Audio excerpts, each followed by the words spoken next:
Genesis 29. Jacob marries Leah and Rachel. So Jacob went on his journey and came to the land of the people of the east. And he looked, and he saw a well in the field. And behold, there were 3 flocks of sheep lying by it. For out of that well they watered the flocks. A large stone was on the well's mouth.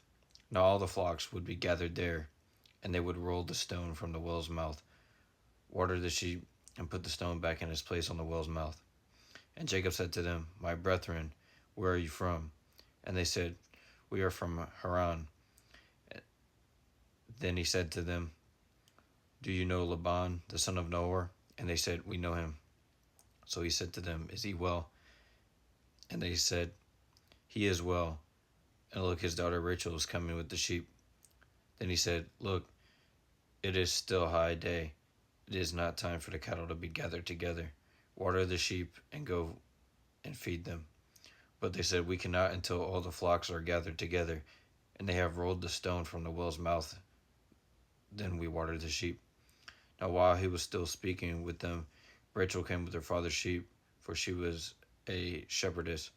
And it came to pass, when Jacob saw Rachel, the daughter of Laban, his mother's brother, and the sheep of Laban, his mother's brother, that Jacob went near and rolled the stone from the well's mouth, and watered the flock of Laban, his mother's brother.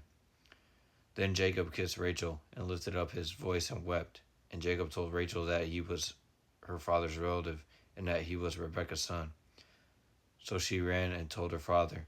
Then it came to pass, when Laban heard the report about Jacob, his sister's son, that he ran to meet him, and embraced him, and kissed him, and brought him to his house. So he told Laban all these things. And Laban said to him, Surely you are my bone and my flesh. And he stayed with him for a month. Then Laban said to Jacob, Because you are my relative, should you therefore serve me for nothing? Tell me, what should your wages be? Now Laban had 2 daughters. The name of the elder was Leah, and the name of the younger was Rachel. Leah's eyes were delicate, but Rachel was beautiful of form and appearance.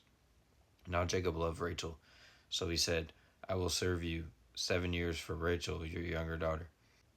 And Laban said, It is better that I give her to you than that I should give her to another man. Stay with me. So Jacob served 7 years for Rachel, and they seemed only a few days to him, because of the love he had for her. Then Jacob said to Laban, Give me my wife, for my days are fulfilled, that I may go in to her. And Laban gathered together all the men of the place, and made a feast. Now it came to pass in the evening that he took Leah his daughter, and brought her to Jacob, and he went in to her. And Laban gave his maid Zilpah to his daughter Leah as a maid. So it came to pass in the morning that, behold, it was Leah. And he said to Laban, What is this you have done to me? Was it not for Rachel that I served you? Why then have you deceived me? And Laban said, It must not be done so in our country to give the younger before the firstborn. Fulfill her week, and we will give you this one also for the service which you will serve with me still another 7 years. Then Jacob did so, and fulfilled her week. So he gave him his daughter Rachel as wife also. And Laban gave his maid Bilhah to his daughter Rachel as a maid. Then Jacob also went in to Rachel, and he also loved Rachel more than Leah. And he served with Laban still another 7 years. When the Lord saw that Leah was unloved, he opened her womb, but Rachel was barren. So Leah conceived and bore a son, and she called his name Reuben. For she said, The Lord has surely looked on my affliction. Now therefore my husband will love me. Then she conceived again and bore a son, and said, Because the Lord has heard that I am unloved, he has therefore given me this son also. And she called his name Simeon. She conceived again and bore a son, and said, Now this time my husband will become attached to me, because I have borne him 3 sons. Therefore his name was called Levi. And she conceived again and bore a son, and said, Now I will praise the Lord. Therefore she called his name Judah. Then she stopped bearing.